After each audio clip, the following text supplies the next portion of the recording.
Good afternoon and welcome to Convocation. Please stay seated as we sing hymn number 816, If Thou But Trust in God to Guide Thee.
Thank you, Judy. Our scripture reading for today is a portion of Psalm 71. Let us listen for God's word. You are my hope, O Lord God, my confidence since I was young. I have been sustained by you ever since I was born. From my mother's womb, you have been my strength. My praise shall be always of you. I have become a portent to many, but you are my refuge and my strength.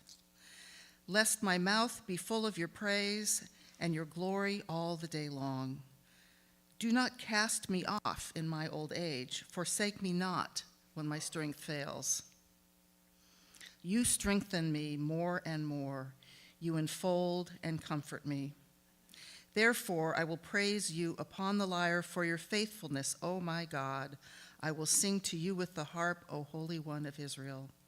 My lips will sing with joy when I play to you, and so will my soul, which you have redeemed.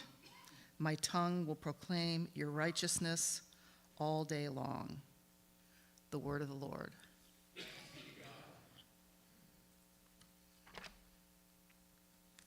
And our prayer today is taken from our own Presbyterian Book of Common Worship, a prayer for the retired. Please pray with me. Your love for us never ends, eternal God, even when by age or weakness we can no longer work. When we retire, keep us awake to your will for us. Give us energy to enjoy the world, to attend to neighbors busy people neglect, and to contribute wisely to the life of the church. If we can offer nothing but our prayers, remind us that our prayers are a useful work you want, so that we may live always serving Jesus Christ, our hope and our true joy. Amen. So I'd like to welcome you today to today's convocation. I'm Liz Cheadle. I'm the president of the Resident Executive Council, and the idea for this gathering came out of the fact that we had roundtable discussions last spring, followed up by a formal survey done by the administration, and we really identified that there was a strong wish that we be given and armed with more information about the resources available to us as we grow older and we age. We hopefully are able to age in place. So I'm deeply grateful that Debbie and Meagan have put in an enormous effort to put together a really, fact-packed presentation that I think we will all benefit from. And there's, I understand, lots of handouts for us to take home and peruse in our own free time as well. So, Debbie, take it over. Thank you.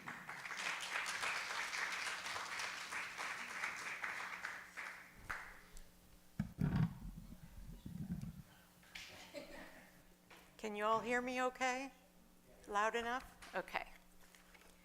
So I want to welcome you to the master class on aging in place at Monte Vista Grove. So the setup is intentional. We wanted you to really focus on what we're talking about, and we're going to have quite a packed agenda. So we're going to talk again about ADLs and IADLs, home safety, different kinds of support that Monte Vista Grove can provide, including emotional and social support. What if you need to move to a higher level? And the ever-popular finances, and then we'll wrap it up and have questions at the end. So because this is so packed, we gave you pen and paper. I want you to make note of your questions as we go, because we're going to wait to the end for questions. You may hear the answer to your questions as we go through our presentation, but I didn't want you to forget, so we left you with something to write on. Also, when she talked about handouts, we have about a dozen handouts we have created, special to Monte Vista Grove, on the topics that we're presenting. So you will be seeing it three ways today. You'll be hearing it verbally, we will have things on the screen, and you will have hard copy to take home with you. And then, as Liz said, all of these topics came directly out of your roundtable discussions and satisfaction surveys. I literally went through every page of the satisfaction surveys and picked out all the comments that we could pack into one convocation. So this is not our agenda, this is your agenda. So we'll start with the IADLs and ADLs. So let's start with the IADLs, the things on the right side of the screen. That stands for Instrumental Activities of Daily Living. What do you notice about those items on the right side of the screen? Anything in particular? Just shout it out. What do you think? Something in common they all have? Regular living? Household management? Planning, there's the word. These things take planning. They also can be scheduled. Now look at the ADLs on the left side of the screen. These are your basic activities of daily living. So these things are very difficult to schedule. Hence the reason it's hard to figure out how to provide those services. We don't necessarily know when you're about to fall. We may not know ahead of time when you need to go to the bathroom, right? So these things are hard to schedule. So when there's trouble with the ADLs, we need to have more care in the home or move to a higher level. And then home safety. This is just a real quick sheet that came off of the National Institute of Aging. I thought it was a great diagram about things from the outside, like installing a ramp, removing area rugs, ensuring good lighting, installing grab bars, and then reducing your fall hazards. And let's talk about a few of these things a little more in depth. So ramps and thresholds. This is something that Monte Vista Grove can help with. Let me preface that with, not every unit on this campus can have a ramp. Because of how it's built or where it's located, it may not be able to have a ramp. We have been very creative in the past, and Jose has built all kinds of different types of ramps. But I also want to talk about thresholds. You know, sometimes that can be the trip hazard, and there's all kinds of things online now that we can get for you to cover your threshold, so it's a little easier to wheel over if you're in a walker or a wheelchair. Grab bars. We will put in for you at no charge grab bars in your bathroom, your shower, and by your toilet. And that's a standard that we have put in place, but it probably wasn't in place some years ago. We understand that. We are happy to come to your home and work on that. Home assessment. Meagan will talk a little more about that, but we're available, either Meagan or myself, to come and put another set of eyes on how your home is arranged and maybe point out some trip hazards that you don't think are trip hazards because you walk by them every day. And then there's PAL Care. There'll be a handout on that. But PAL Care, if you're part of that daily check-in, this is a great safety thing. And I'll just tell you that 7 days a week, someone looks at the email report that comes through about 10 or 10:30 in the morning, and if there's someone on there who has not checked in and is not off campus planned, we are making phone calls. So if I'm manager on duty on the weekend, I'm calling you directly. If I don't reach you, I'm calling Stewart Cottage and saying, can you please send someone over? And sometimes you just forgot. You went to church and you forgot. Okay. But just so you know, 7 days a week we are checking this. Medical alert devices. There will be a handout in the back from the National Institute on Aging. They took 6 medical devices. These are like your Lifeline, your Life Alert things, and they ranked them. They looked at the pros and cons. They gave them stars on the star system. And so you can go through that yourself. I highly recommend these tools when you want to stay in your home. These can really be helpful. And then I'm going to turn it over to Meagan. Don't break a leg. Got it. Hello, everyone. Hello.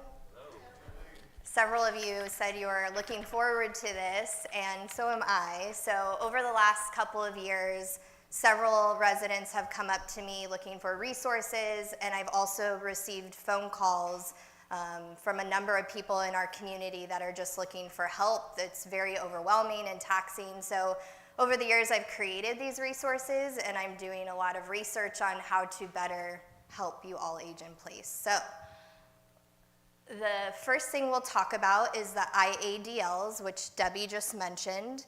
And I just want to remind you all that you do live in a community, and many of you are helping your neighbors and your friends on an everyday basis. So there's certain tasks that you can ask your friends for assistance. Maybe somebody's going to Target and you have about 5 items that you need from there. Ask a friend or a neighbor to pick those up. Perhaps there's a medication you need picked up from CVS. You can ask your neighbor to do that, or friend.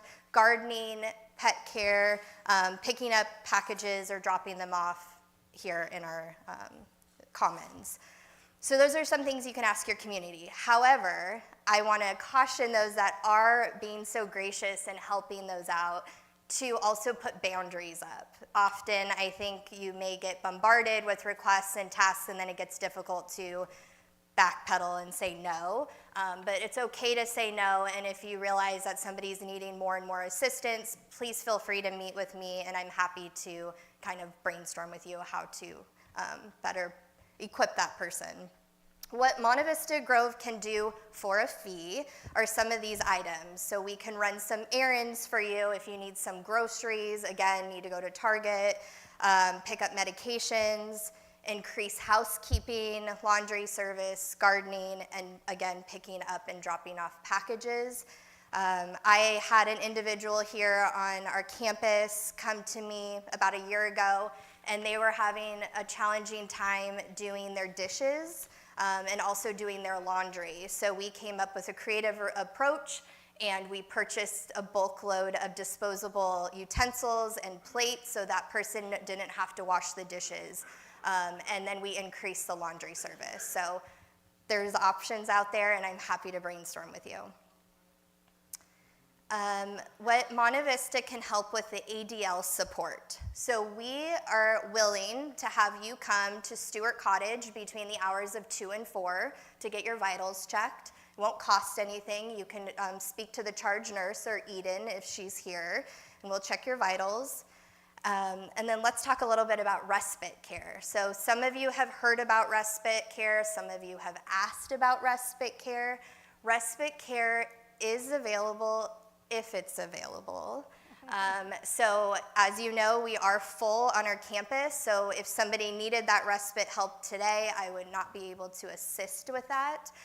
But what that means is if we did have a room available and you are a main caregiver for your spouse, you would be able to potentially have them live in the Hearth, the Ranch, or Stewart for, our minimum is 2 weeks, but for our residents, we will do a week. There is a lot of paperwork involved, so it's not like a hotel where you check in, you check out. We need to have doctor's orders, etc. But if it's available, you can use that service. One of the resources that you will be getting today is something that I found in my resources, and Clarity for Charity, and it's an Alzheimer's website. They are great. They have a grant that you can apply to, and this would allow you as the spouse to go away for a period of time or maybe go to a class that you've been wanting to go to, and they would pay for a caregiver to come into the home. It's not long-term. It's maybe about 60 to 90 days, and it's not 24 hours either. It's simply respite for you as a caregiver. So you'll see that information later in the back. The Ranch or Stewart necessarily. And over the years, I've been working with a lot of home care providers because, as you probably have heard, their minimum is 4 hours. Well, if you're just starting to go down that route, you probably don't need 4-hour care. So I've been negotiating different packages with different companies. So now I've narrowed it down to a few, and I actually have individual providers that will come in for 1 to 2 hours. There's another provider that will also have a full-time staff person here, and if several of you just need an hour here and there, they'll pop over to your cottage and help you, so you don't need the 4-hour, and you don't need to pay for the 4-hour. You maybe just pay for your 1 hour, whatever you're using. At this point, I don't have enough people to do that, but I'm willing to do that if that works for you all. For example, I have an independent resident right now that needs a shower 4 days a week. And so I called one of my providers, and they're going to be providing a male caregiver to come have a shower 4 days a week. And it's running about $200. So, and it's only going to be for the shower, and then they'll leave. So they don't need to sit in your cottage and just stare at you if that's not what you need. Let's see. Okay. The other huge component that I feel like we don't really talk a lot about is the emotional and social support. So often, yes, somebody could come in and help you, put clothes on you or what have you, but we don't talk about this enough. I really encourage, if you choose to age in place, to continue to be a part of this community. No, you don't need to join the board. No, you don't need to join this or that committee, but maybe go to the women's prayer group. Maybe have an additional meal in the dining room. As a lot of you saw, either your peers or yourself during COVID and the social isolation, a lot of people declined, and so it's very important to continue to be social in your community. We have a wonderful chaplain that joined us, and she's here full time, so I would definitely utilize speaking with her. She can be your friend. She doesn't have to do the spiritual guide if you don't want that, but I would definitely speak to her. There's also another resource that you'll see in the back of the room called Blue Moon Counseling, and it's a Medicare benefit. It's telehealth. You can call in, or it's a video chat.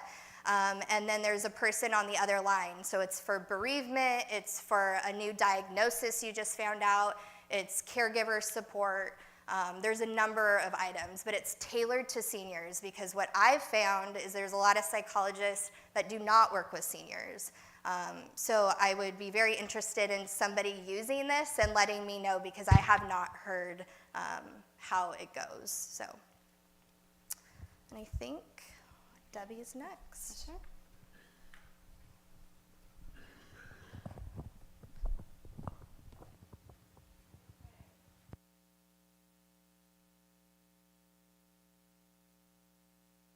How about now? Yeah. Okay.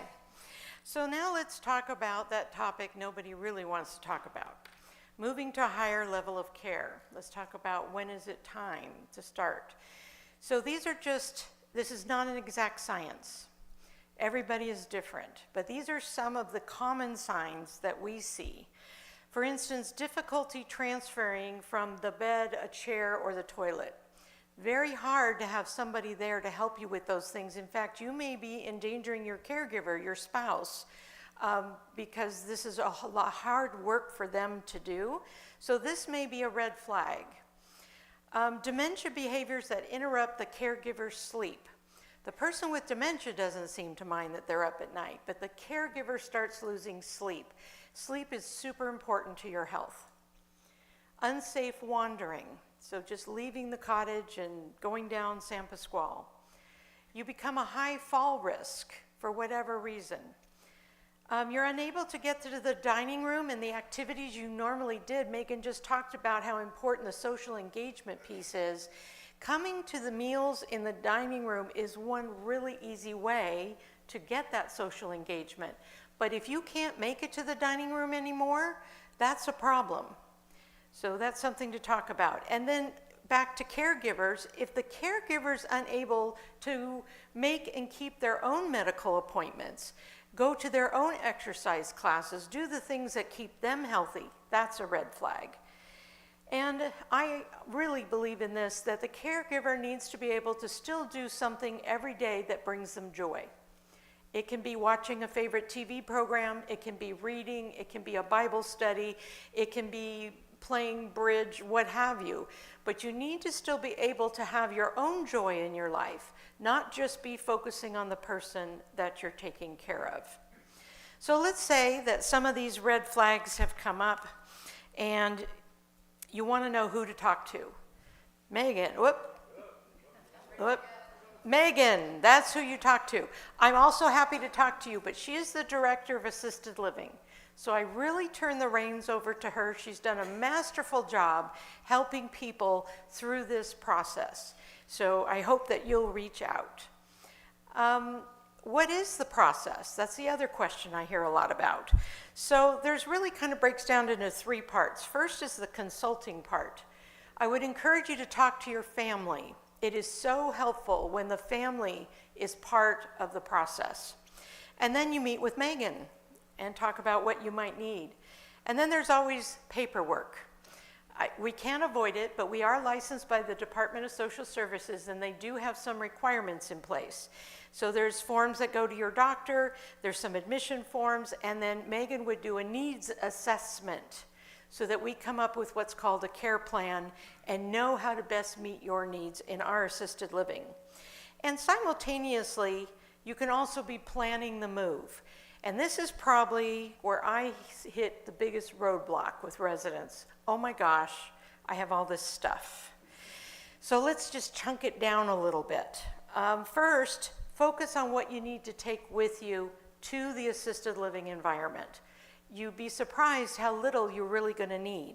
Many of us have gotten to the point where we're living in one small space in our cottage. How many have a favorite armchair? And next to it is this table with a lamp and your favorite stuff, the remote, maybe a Bible, some other things, but we kind of start nesting in one spot, and we're really not using 1,200 square feet anymore, so you really don't need 1,200 square feet full of stuff, right? It's really hard to realize that and accept that. But when you move to, say, the hearth, you get about 300 square feet, but when used efficiently, you'd be surprised at how comfortable you can be. The other thing is we have identified some professional services, Wellrive and Caring Transitions, do I have that right? And that information will also be available to you for a very low fee. I don't think I would do it for this money. They will come in, they will look at your new place where you're going, measure, they will come to your current home and then talk to you and get to know you and see what things you really need to have. I really need my mom's dresser. I really need this particular table and this armchair. And then they will measure what will fit in the new space. And they can also help box up what's left, which is always the big hurdle, right? So let's talk about a little bit like that. Here we go. What do we do with all our stuff? I hear that so much, particularly books. Anybody have books? Yeah. So you decide what you're going to bring and then identify what the family wants. Now you notice I didn't say what you want the family to have. I said what the family wants. Start now realizing that the family doesn't want all your stuff. They just don't. My kids don't want all my stuff. But they let them identify what they want. And then the remaining items can go to the Grove store, or we have other charities that we can donate things to. And then we use those professional services to help make that happen. So it's not always our maintenance staff, our housekeepers. We do have these great resources that help with this transition. Make it just a little easier. Now we're going to go on to a really challenging topic, finances. How many of you worry about finances as you get older? This was probably the #1 statement on the roundtable discussions and in the satisfaction surveys. People were afraid of what to do. So I can't do a session on financial planning because each of you have a very unique situation. You each have a different investment account, you have a different bank account, you have different needs. But we are starting to accumulate a list of financial planners, and if you have one that you love, send that information to me because we'd like to make that available to the whole campus so they can select someone that works for them. And the other thing, in the back of the room when you leave, you're going to find a brochure we created on support, financial support. And one big thing is the Board of Pensions. How many in here are qualified residents under the Board of Pensions? Most of our residents are. So you have 4 options available to you. They have housing supplements, income supplements, a medical grant, an emergency assistance grant. This is really important step for you. I know the hard part though is you need to spend down for the housing and the income supplement. You're going to need to spend down to a certain amount, and that's really scary because you've spent your entire life building up this savings. But what is it for? It's for you, for your care. So once you spend down to a certain amount, Megan or Kim or I are happy to help you. We have the forms. In fact, the application forms are here when you leave, but they're also available online with a fillable PDF that makes it really easy. The Board of Pensions has very simple forms, and they tell you very quickly what you qualify for. Let's say it's not enough, and you need help with your living expenses, your rent in independent living, the Hearth, Ranch House, or Stewart Cottage. This is where our quality of life endowment comes in. So we have a 1-page form. You bring us a copy of the letter from the Board of Pensions, even if it's a denial, bring that to us. We take that information toward the management committee of the board, and I have yet to see them turn someone down. The earnings from our endowment are what we use to fund these needs. We're currently at about $3.4 million, and our goal is to grow it to $6 million, because I anticipate the need is going to be greater through the course of time. People are living longer, they're outliving their finances, and it's just going to be a huge need for the Grove. It helps protect the Grove, but it also gives you a peace of mind. So hard thing to talk about. Nobody wants to say I need assistance. I tried to find a fancier word. I Googled and Googled and Googled, and I could not find a better word. It is what it is, folks. But you know what? You paid into the Board of Pensions. It's like having a gym membership you never use. You paid into this resource so that if you need it, it is there. And this is the time. So the other thing I want to talk about that rarely comes up is co-housing. This is not caught on here, but I'm going to throw it out there. And if you're interested, come talk to me.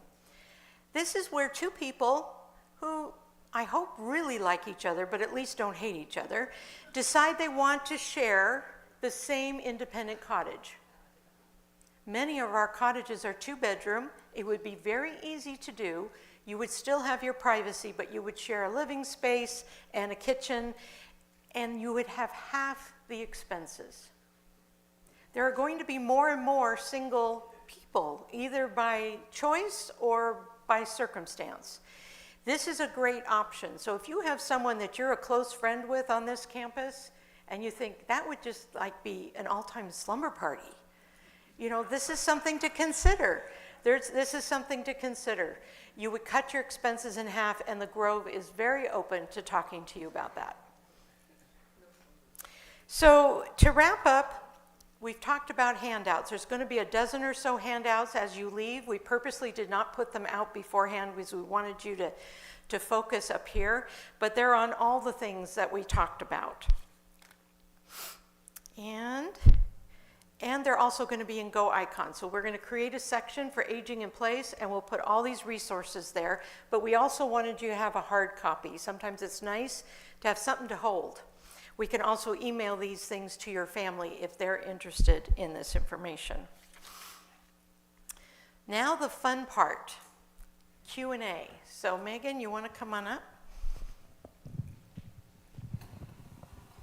We're going to sit down for this. And there's 2 people with microphones, so they'll be running around. We'd like you to do it on the microphone so that people on Zoom can hear and people who are using assisted hearing devices can hear you. Otherwise, they can't hear you. So, bring on the questions. Okay, we're done. Any questions? It could be, okay, here we go. We got 2 up here in the front. Charles and then Libby. Thank you for today, very informative. We're very grateful. I heard that there's some kind of a committee that decides whether people go on to assisted living. Could you tell us more about that? A committee of 5, I think, and a couple of family members, I know what you're talking about. A couple of staff people. Thank you. So there's not a real committee, but in your CCRC agreements, it talks about if you need to move, what the process is if we don't agree. So let's say I say to you, Karen, you need to move to the hearth, and you say, no way. Well, then we have a committee that consists of your physician, family members, anybody else you want there, as well as key admin staff.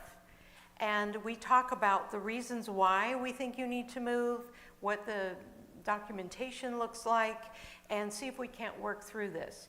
I will tell you, I have never had to use such a committee. And I think it's because we begin the conversation very early on. It is a conversation. It is a process. You don't suddenly on Monday morning need to move to the hearth. This is a process. Mm-hmm. And so we've already had discussions and come alongside, and we have a relationship with you and built trust with you. And so I will tell you, I have many times called a resident and said, you know, there's a room and it's time. And most of the time they'll say, okay, I told you if you told me I would. So we really have not had much of a problem. But in other communities, this can be a very big deal. So I think that's what you're referring to. Thank you. Mm-hmm. And Libby had a question.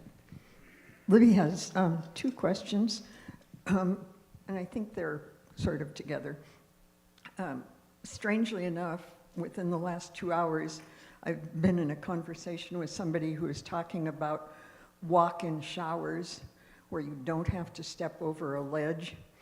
And I don't think those are around here, but might they be? And so a bigger question about that is the home assessment thing.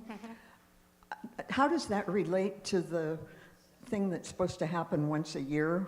Okay. How about if I take the first one, you take the second one? Okay. So the walk-in showers, as we're remodeling units, we are working towards more walk-in showers without a lip wherever it's possible. Remodeling a bathroom is expensive, but if you feel strongly that you would like us to look at that, it would cost you to do that, but it is possible that we could do that. But it is part of the way we've been remodeling for the last few years.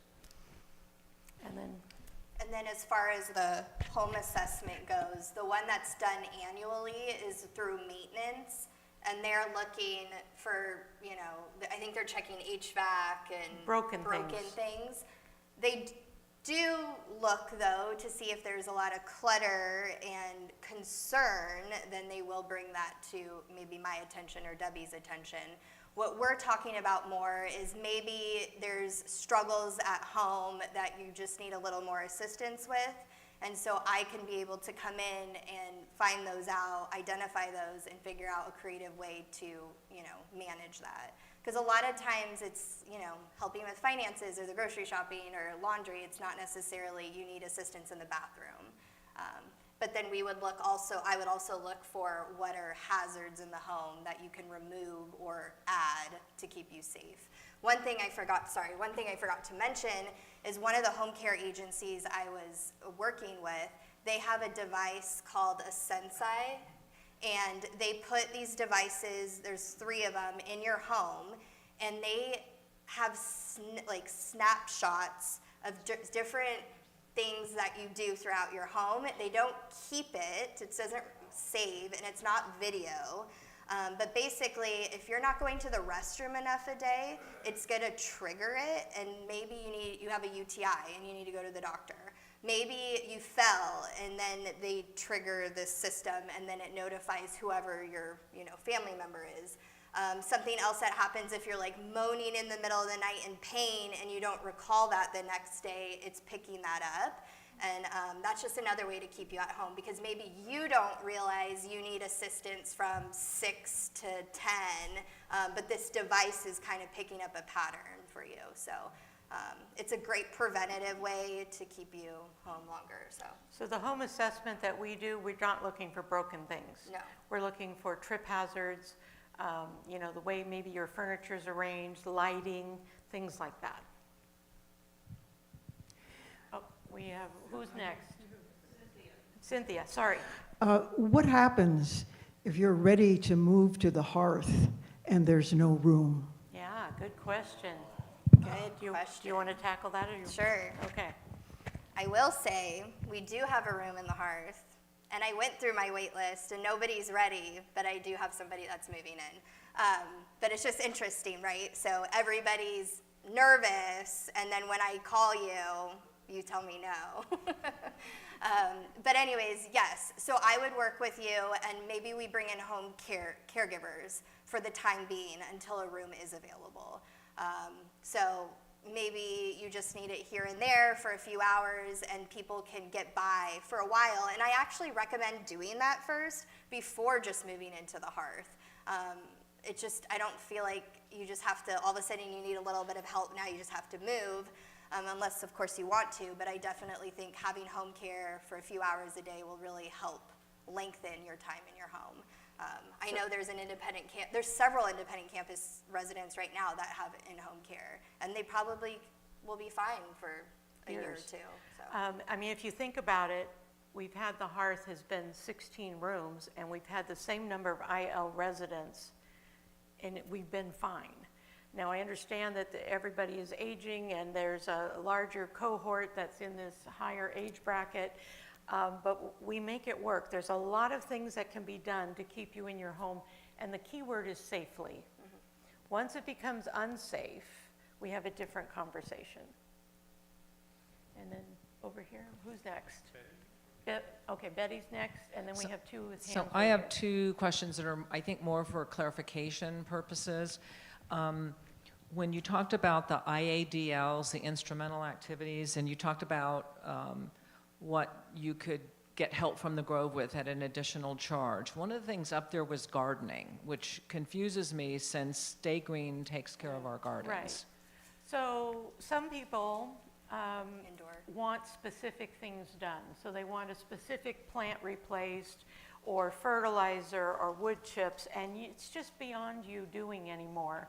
We're happy to take that So on. it's the same kind of thing that right now if we Right. didn't want to do It's it, no even though different. we were living fine. Okay, Correct. okay, No great. different. And then the second thing is around the quality of life endowment. And since I'm not a Board of Pensions person, I don't have full understanding. Yeah. So if the person who was, I'm going to say clergy in this case, and they're covered under the Board of Pensions, is their spouse also covered under the Board of Pensions? Like if they become deceased, does the spouse have access? Typically, yes, and those that are clergy can feel free to speak to this, but when they sign on, they select what level their spouse will receive when they are deceased. And so it can be the entire pension, it can be half of it, there's different levels there. Yeah. And then we have two up here. Oh, yes, thanks. I have a question about the hearth and the lists. Is there anything in long-term planning to expand the number of rooms available for assisted living? There's a lot of discussion going on at the board level. They just created a strategic planning committee, and that is the first step to deciding what we should do. As you can see, we have a lovely campus with lots of green space, but we don't have room to build another building without tearing something down. So now we have to really plan carefully. What would we tear down? Where would it go? How many is too many to build on this campus? Right? So there's some big decisions that need to be made. So it won't happen quickly. Building never does, but it is in discussion. And I think Norm was next. Oh, and then Larry? Okay. Actually, mine was out, just asked. So. Okay. Oh, there you go. Norm. My observation is that we in the campus in independent living have very different ways in which we respond to crises. Some people just call 911, and some of us do not. I had my wife fall 3 times and never called 911, but I found the staff on campus able to do an initial assessment. Would it be helpful if you could give us some guidance about Sure. when I'm glad. we call and I'm why glad. we call 911? I'm glad you asked that question. Let me back into it this way. If you call Stewart Cottage, you will likely wait 15 to 20 minutes. There is no way we can get there faster.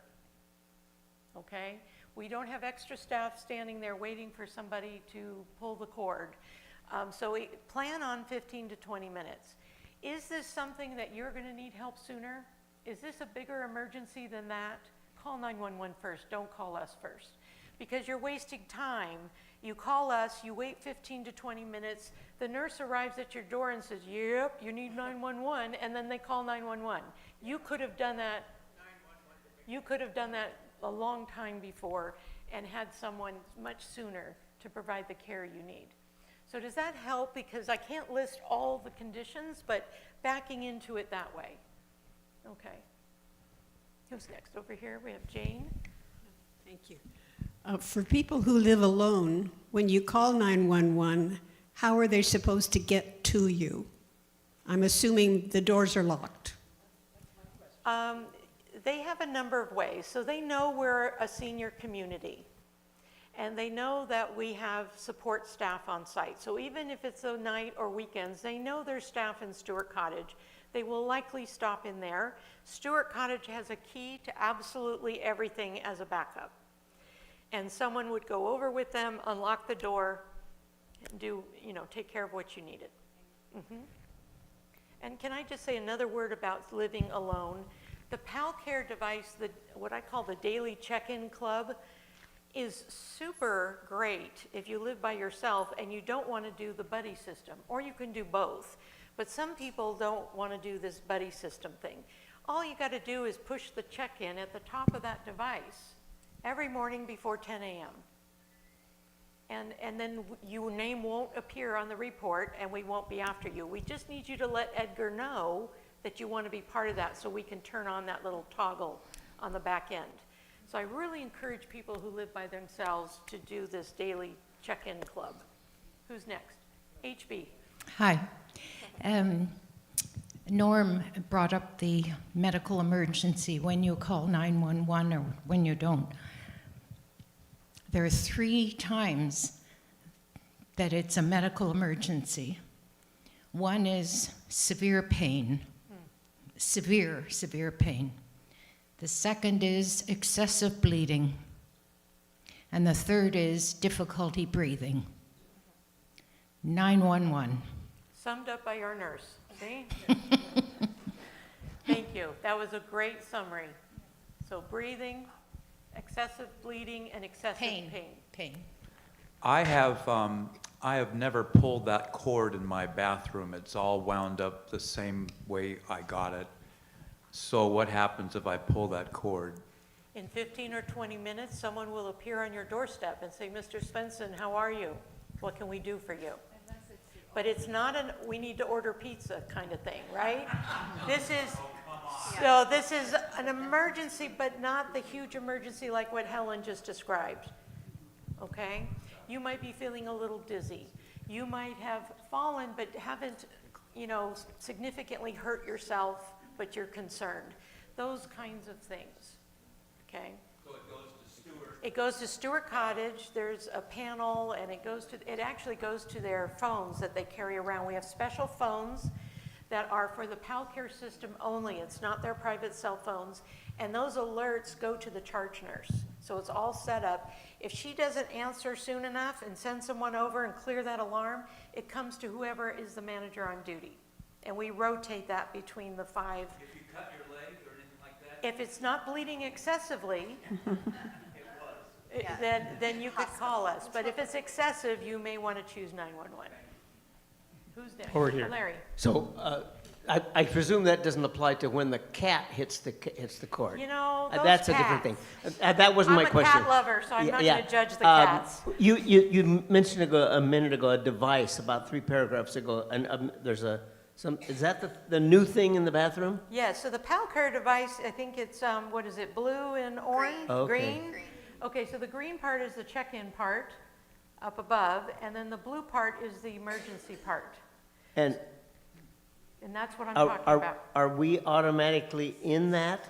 It's automatically working, but if you want to be part of the daily check-in, and you don't have to be a single, by the way. I know I talk about singles, but maybe couples want to be part of the daily check-in. That's fine too. Once you let Edgar know, we do something on the back end that puts you in that group, and if you hit that check-in, your name will not appear on the report. We do not worry. If you don't hit that by 10 a.m., there is someone 24/7, 7 days a week, that is going to get that report and is going to be calling you. And if they don't reach you, they're going to be knocking on your door. Okay, so it's not automatic unless we let Edgar know. You got to let Edgar know. Otherwise, everybody would be on the report. We've got Suzette and we've got Lynn in the back. Lynn's got a mic. Go ahead, Lynn. Those devices are great if you happen to fall in your bathroom, but if you fall in your living room, so I guess my question is, do you have any recommendations for wearable devices that might be more amenable to those who don't just fall in the bathroom? Yes, I do, and there's a handout on your way out. There are 6 devices that the National Council on Aging ranked, and they explored things like how long it takes for the signal, whether it has GPS, whether they have a wrist or a pendant. They went over everything to save you the work, and I put in there both the website and the phone number so you can reach out and find out how much they all are. I really recommend them. I think they're great tools to help you stay at home because you can never time a fall.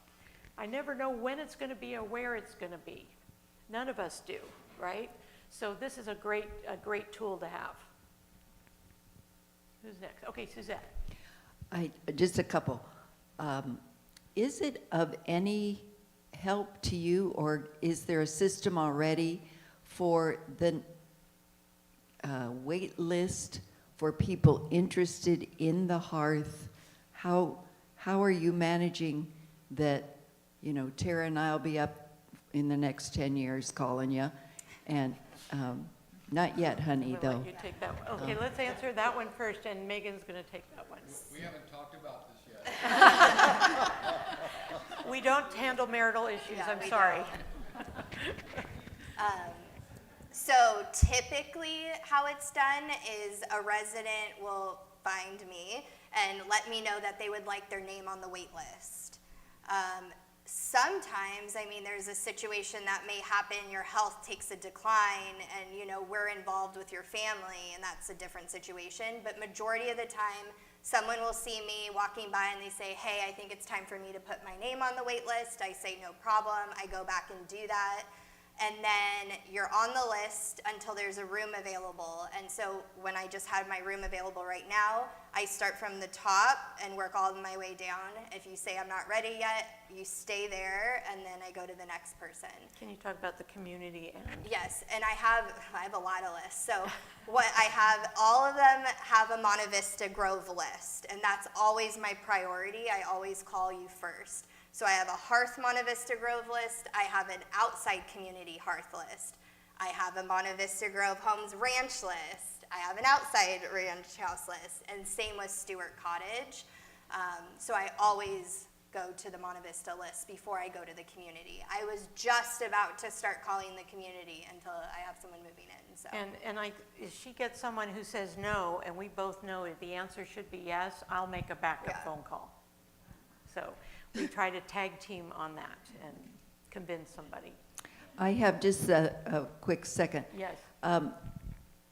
Calling the 911 on the fire? No, on your phone, your cell phone, your landline, call 911 on that phone.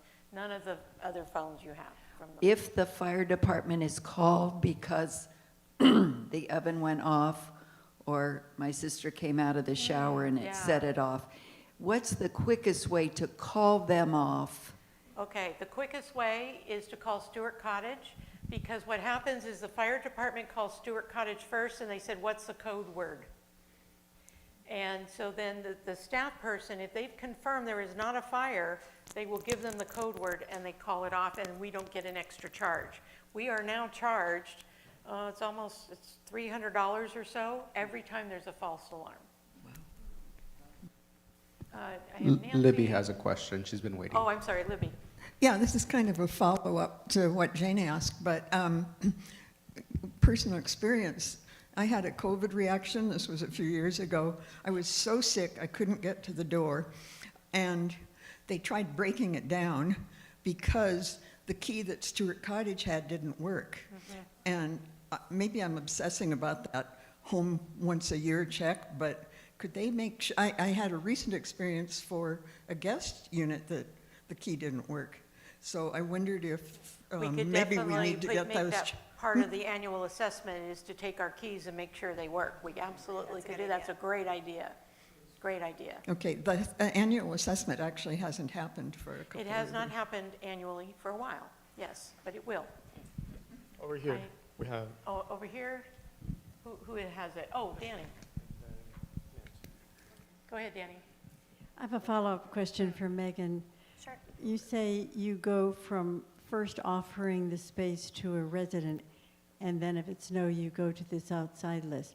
What if there are 5 people, residents, who are waiting? Do they have to wait for the alternate offer made to the outside? Or can you go straight down the Monte Vista waiting list? I go down the Monte Vista wait list all the way to the bottom. All the way, thanks. Yeah, as residents, you have priority access to our higher levels of care. Yes, regarding this home personal assessment, Yes. my wife and I have been paying into long-term care since the late 90s. How can we coordinate what they do with you, what you do here?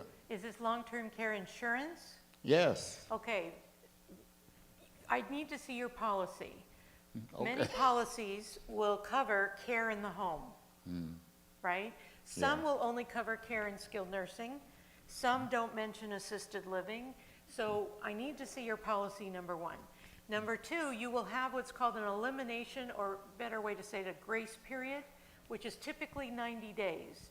So you want to alert them that you're using these services so they can start the clock ticking, but they're not going to pay for that 60 or 90-day period. Okay, if you need it beyond that, then that's when it kicks in. I will tell you that they're getting harder and harder to make them pay. In assisted living, they want you to need help with at least 2 ADLs, and they mean like you can't do it for yourself at all. So we often have to coach the resident. We know you're fiercely independent. We need you to not be fiercely independent for this interview, because they're looking for ways to not have to pay. Right. Okay. Insurance companies, right, of course. But anyway, Danny, I'm happy to look at your policy. Happy to look at it. Norm, and who's back there? Oh, yes, Carol. You ready for me? Yes. I learned something from the pension person from La Cañada that was here this week. Yes. That was helpful to me. We had to take our loved one to the emergency 4 times, and because they couldn't help us, we had to wait between 8 and 10 hours before a doctor could come who was through with his or her hours. So we finally found a doctor that we could take him to do this procedure. So we hired a transport from here. So that's a driver. And then 2 people have to go because I can't lift Bob into the chair at the doctor's office. Right. So I think they always ask for 2. So that's an expense. And that has been now 4 or 5 times. So I was asking her about Humana, because we have Humana.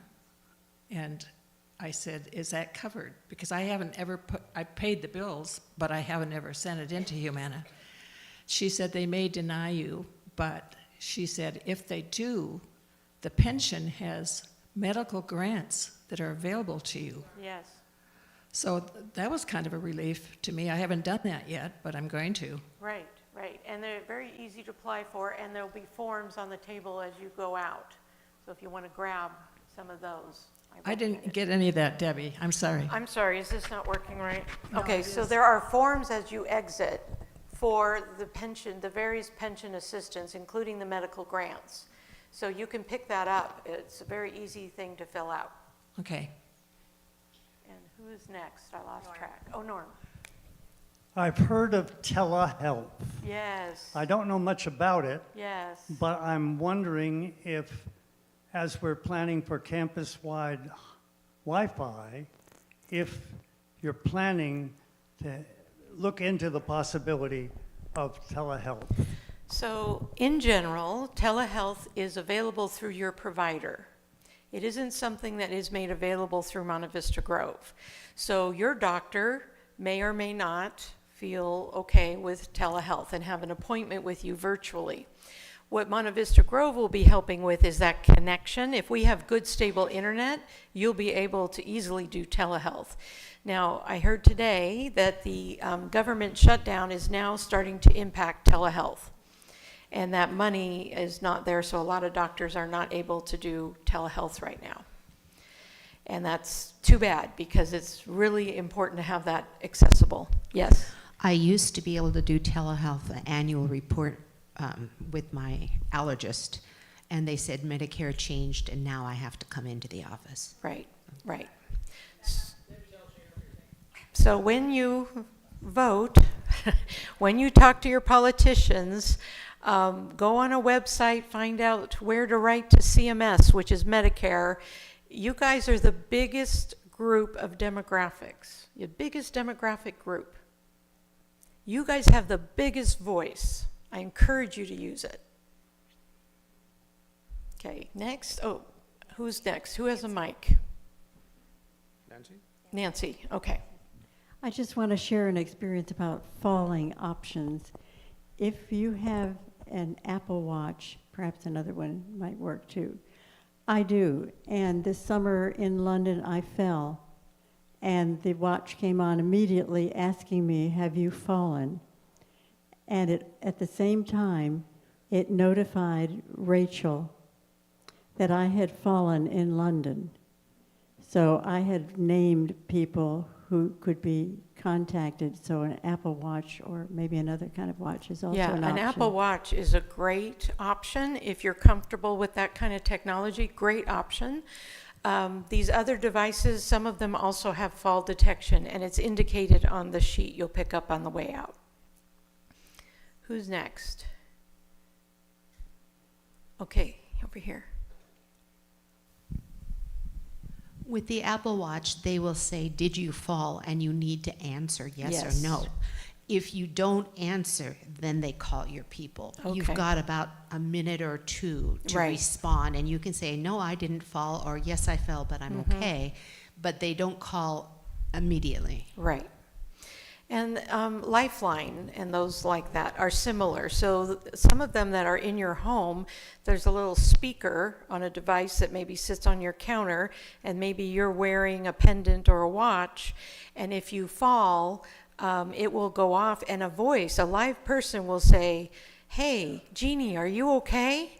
Did you fall? And it's a funny story, my stepdad used to push the button on that device just because he wanted to talk to someone. And they had a really cool Southern accent, so he was doing that all the time. Who's next? These are great, great questions. So, in the back, way in the back, Rachel. Off the subject just a little bit, because we were talking about at-home care, but it strikes me that's a good time, since so many people are here, to just say, if you are taken to the hospital suddenly, let somebody know. Yes. Let somebody do a call to staff, have an ICE in case of emergency number on your phone that you can tell somebody, would you call for me in case you can't call?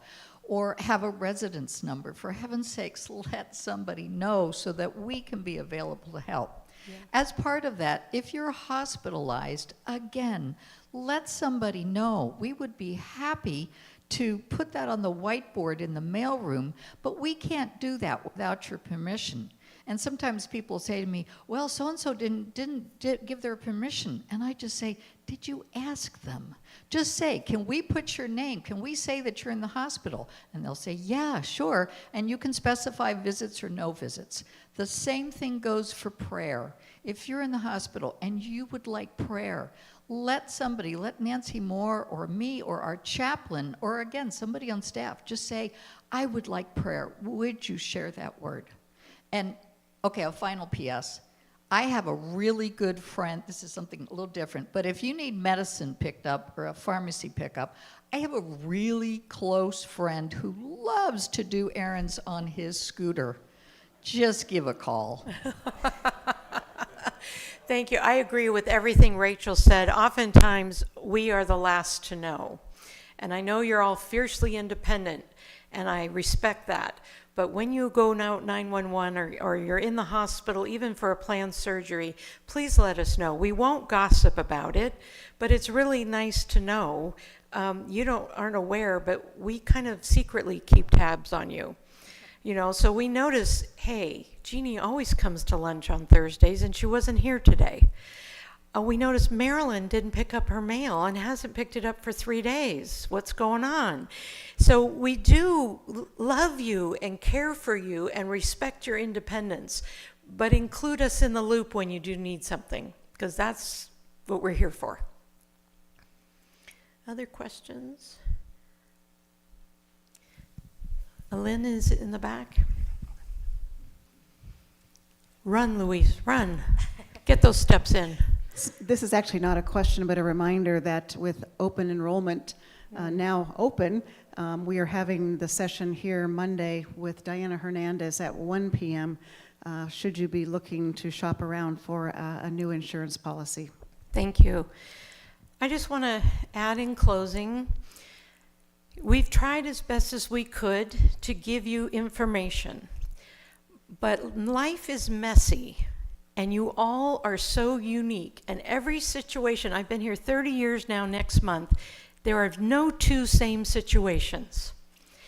So I can't give you a manual. I can just tell you that you have staff here that will rise to the occasion and do whatever they can do to help you stay in your home safely. One advantage of being a standalone organization, not part of a chain, is we can be super creative. We don't have the red tape and bureaucracy and corporate.